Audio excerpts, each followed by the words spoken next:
વહાલા ભક્તજનો, સર્વેને ભાવપૂર્વક જય સ્વામિનારાયણ. સિરીઝ ચાલે છે વાત વડતાલની.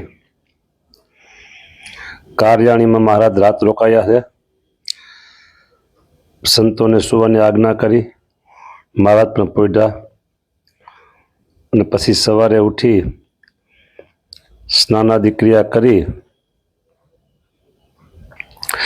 ત્યાંથી પરવૈરા ઉઠી પ્રભાત ધોળકે જઈ રહ્યા રાત. વેજડકા અને પછી ત્યાંથી ધોળકામાં રાત રહ્યા, પાછી બીજી રાત્રિ. ત્યાંથી ચાલી જેતલપુર મહારાજ પધેરા.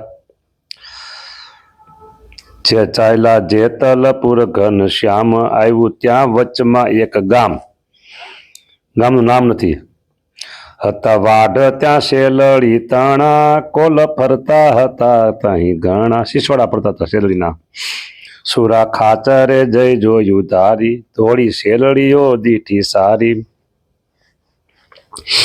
એના અંતરમાં એમ આવ્યું શેલડી શ્રી હરિને ધરાવું. વાઢના પતિને કહી વાત, હરી આવ્યો છે અહીં સાક્ષાત. તેનું સ્વામિનારાયણ નામ, કર્યો છે જાડ હેઠે વિરામ. વાળદાર શેરડીના વાળ માલિક પાસે ગયા સુરા બાપુ અને કીધું કાંઈ સાક્ષાત પરબ્રહ્મ પરમાત્મા ભગવાન સ્વામિનારાયણ પધાર્યા છે અને ઝાડ નીચે વિરામ કર્યો છે, માટે શેરડી તેને આપો, તમે લઈને હાલો. સંત હરિજન છે ઘણા સાથે, પ્રભુ રાજી થશે તમે માથે. આપો શેરડીઓ મૂલ લઈને, પૈસા લઈને મફત નથી જોતે મારે. હા, પ્રભુને હું ધરાવીશ જઈને. વાઢ વાળો બોયલો વેણ સારા, ધન્ય ભાગ છે આજ અમારા. ઓહો હો, ક્યાંથી અહીં આવે જગદીશ અને ભેટ શેરડી હું કરીશ. તમને જેમ છે કે ભગવાન મારે શેરડી ધરાવી છે, જમાડવી છે, તો હું જ લઈને આવું. મારું એવું સદભાગી ક્યાંથી. હા, આવા પ્રસંગો ઘણી વખત બનતા હોય છે. હા, જુદી જુદી પ્રકારના. અને ત્યારે જેની પાસે જે વસ્તુ હોય એ વસ્તુ ભગવાન અને સંતોને ભેટ કરતા હોય છે કે આ મારા ધન ભાગ કહેવાય, મારા આવો ભાગ કહેવાય. હા, એ બધા કેવા કેવા પ્રસંગો તે વાત નથી કરવી, પણ ઘણી વખત આવું બનતું હોય છે, બહુ બનતું હોય છે સંતો માટે. બરાબર. અને હરિભક્તો સાથે હોય, કંઈ લેવા કરવા જાય, ગાડી હોય, વસ્તુ પદાર્થ હોય, લાલો ના તો અમે જ લાભ લેશું કે અમે જ લાભ લેશું કે એમ લાભ લેતા હોય છે.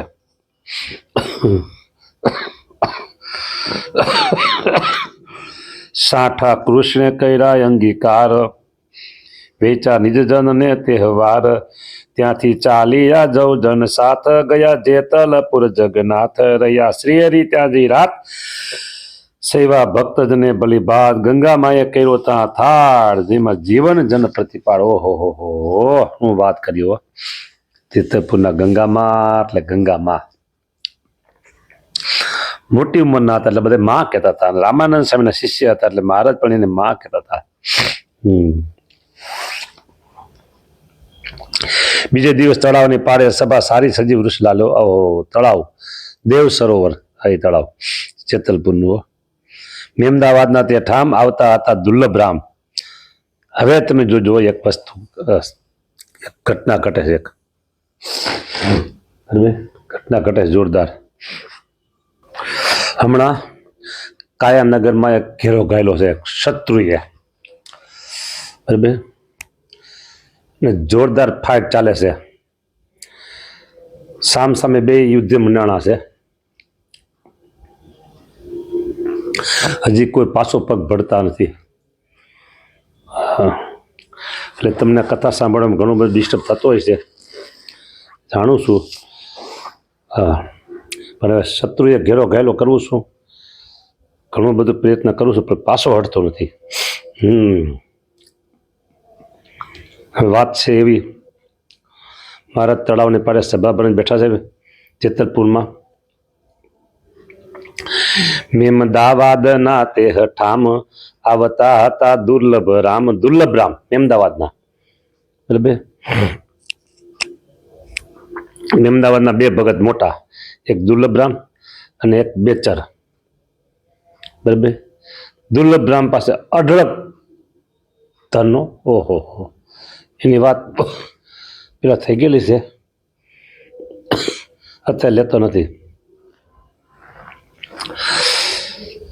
દુર્લભ રામનો યુવાન દીકરો, એનું નામ હરિકૃષ્ણ, યુવાન દીકરો, એટલો ગુણિયાળ, ઓહો હો. ભગવાને એને રૂપ એટલું આપેલું અને ભગવાને એને ગુણ એટલા આપેલા હો, યુવાન વયમાં. બરાબર. અને મહારાજ પાછા મહેમદાવાદમાં વિરાજમાન હતા અને એ સમયે એ હરિકૃષ્ણ ભગવાનના ધામમાં પધાર્યો. એમની માતાનું નામ ઉમૈયાબાઈ. બરાબર. ઉમૈયાબાઈએ તે જ દિવસે ભગવાને થાળ કરીને જમાડ્યો. હા, હુતક બુતક બધું એક બાજુ કે. હા, છોકરો ધામમાં ગયો છે, આને તો સરસ શણગાર સજી ભગવાન માટે સરસ થાળ બનાવ્યો. ભગવાને બપોરે જમાડ્યા, ભાવપૂર્વક જમાડ્યા. ભગવાન તો જાણે જ બધું.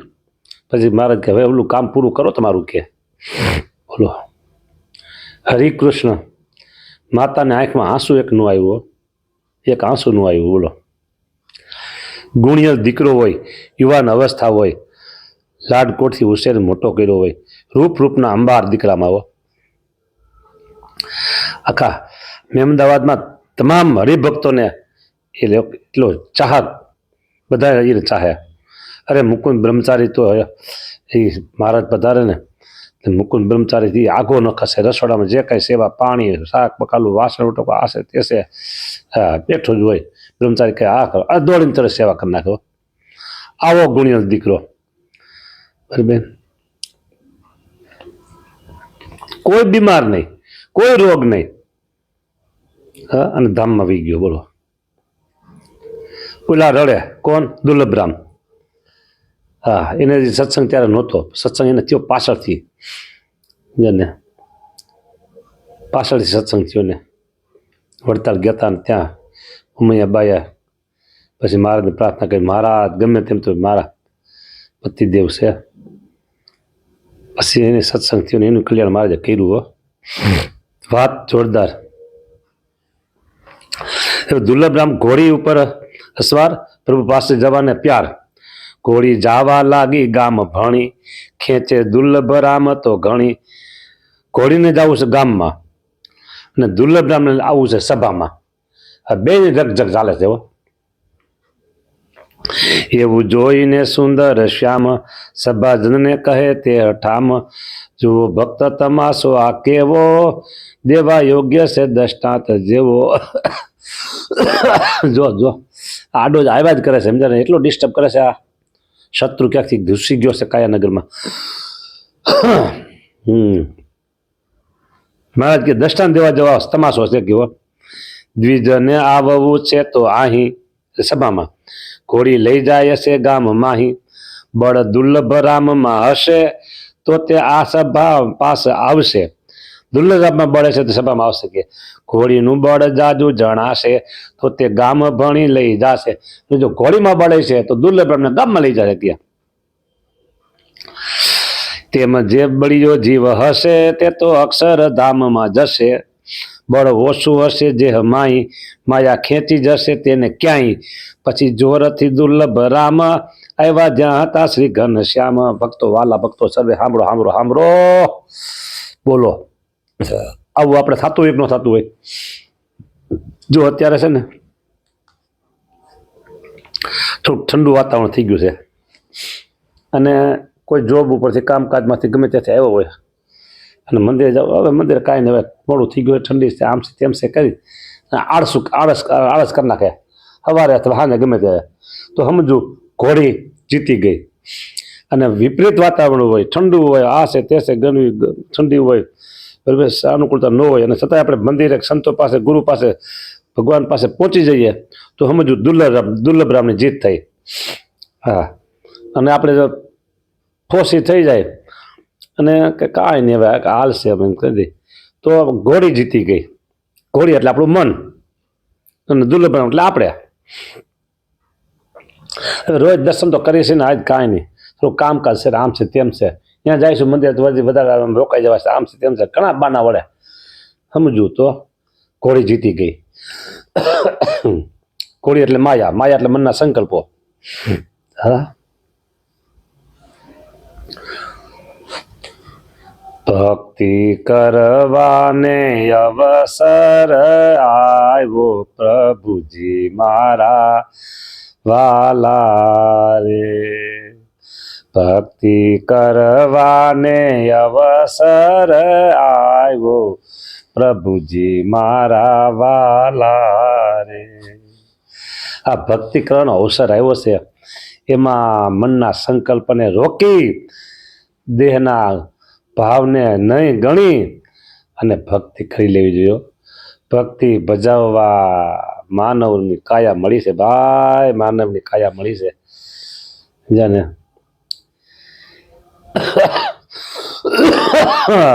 ખમ્મા ખમ્મા. હલો, આ પૂરું કરી પછી દુર્લભ રામને ખેંચી અને સભામાં આવી ગયો. મારે દર્શન દીધું, ભળિયો જીવે છે તો અક્ષરધામમાં જશે, નકર માયામાં ખેંચાઈને ક્યાંય વહી જશે. હા, નહીં તો વહી જાત ક્યાંય નહીં, ક્યાંય મારી બેની. હા, બાય જાલીને કાઢી લીધી બારણી, એવું છે. પછી જોરથી દુર્લભ રામ આવ્યા જ્યાં હતા શ્રી ઘનશ્યામ, પ્રણેમા પ્રભુને પગે જ્યારે, ધન્ય ધન્ય બોલ્યા હરી ત્યારે, કહ્યું એવી જ રીતે સદાઈ, માયાને તમે જીતજો ભાઈ. વળી બોલિયા શ્રી હરિ વાત, તમે સાંભળો સૌ જનજાત, સૌ જનજાત. પ્રભુને થે તો એવો વિચાર, સૌને ઉતારવા ભવ પાર, પણ જીવના અવળા સ્વભાવ, તેથી બુડી મરે છતાં નાવ. કહું છું તેનું દ્રષ્ટાંત એક, સર્વે સાંભળો રાખી વિવેક. જીવના અવળા સ્વભાવ છે. હા, તેથી બુડી મરે છતાં નાવ હોય તો બુડી મરે છે, એવો અવળા સ્વભાવનો છે જીવ. બોલો, હવે દ્રષ્ટાંત સાંભળો. જો, એક વાદી હતો નદી તીર, વાદી નદીમાં પૂર આવેલું નીર, લીધો સર્પનો કંડિયો માથે, હતું બકરું તે ઉપાડ્યું હાથે, ખંભે માકડાને તો બેસાડ્યું, ત્રણને પાર લઈ જવા ધાર્યું. વાદી હતો, એની પાસે એક બકરું હતું, એક સર્પનો કંડિયો હતો અને એક વાંદરું હતું, માકડો. તેને નદી પાર કરવાતા હો, નદીમાં કેળસમું પાણી હતું. એટલે શું કર્યું ને, બરાબર, ખંભે માકડાને બેસાડ્યું, ત્રણને પાર જવા ધાર્યું. હા, સર્પનો કંડિયો લીધો માથે અને બકરું લીધું હાથે. હા, અને વાંદરાને બેહાડ્યું ખંભે, કંડિયો માથે, વાંદરું ખંભે અને બકરું હાથે. બરાબર, હા સમજાય છે. જ્યારે કેળસમે જળ આવ્યો, કેળસમ પાણી આવ્યું, મરકટે ત્યાં સ્વભાવ જણાવ્યો. ખંભા બેઠું હતું ને વાંદરું, એને સ્વભાવ જણાવ્યો. ઢાંકણું ધીમે ધીમે વરસાદ થતો હતો, સમજા. હા, ઢાંકણું કંડિયાનું ઉઘાડ્યું, ત્યારે સર્પે સ્વરૂપ દેખાડ્યું અને કંડિયો ઉઘાડ્યું. સર્પે જે ફૂફાણો માર્યો ને, વૈશ જાતિ સ્વભાવને થઈ પડ્યો મરકટ ઉપર જઈ, અને તરત સર્પ વાંદરા ઉપર પડ્યો. હા,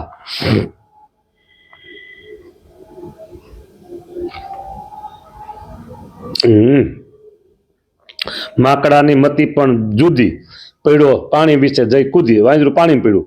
બકરું પણ તે બુદ્ધિહીન ન રહ્યું વાદીને આધીન, કોને આમ ખેંચી જાય તો બકરું મુકાઈ ગયું, બકરું ગયું બુદ્ધિ વગરનું. હા, જોરે કૂદી પડ્યું જળ માઈ ગયા, તે રીતે તણે તણાય.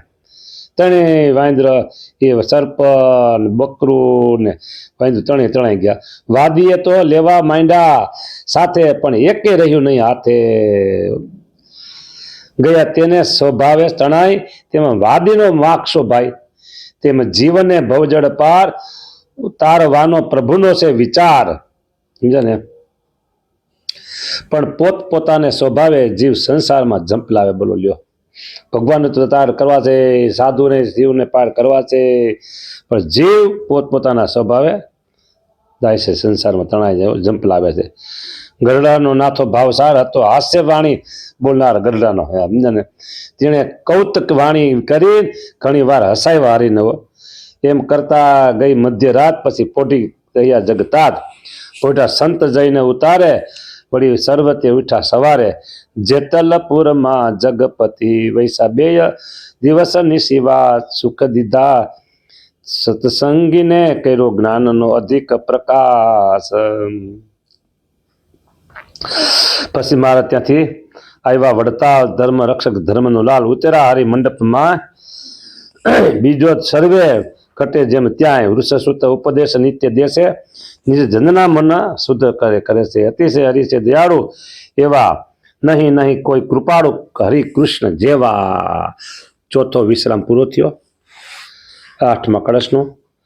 અને મહારાજ વડતાલ પધારી ગયા છે. બરાબર, મંદિરનું કામ પછી આગળ બધી વાતચીત ચાલશે. આગળ વડતાલ મંદિર બરાબર બધું ચાલે છે કામ. વિશેષ વાત આવતીકાલે જોશું. અહીંયા કથાને વિરામ આપીએ છીએ. સહજાનંદ સાંઈ મહારાજની જય. વસ્તે કાયાનગરની વાત કરીને, હા, એક કેટલા સમજશે કેટલા નહીં સમજે ખબર નહીં, કાંઈ કોને કેવું સમજે એ.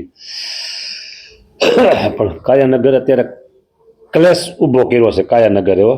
હા, કાંઈ વાંધો નહીં, આ સેવક હારે એમ નથી એમાંથી. જય સ્વામિનારાયણ.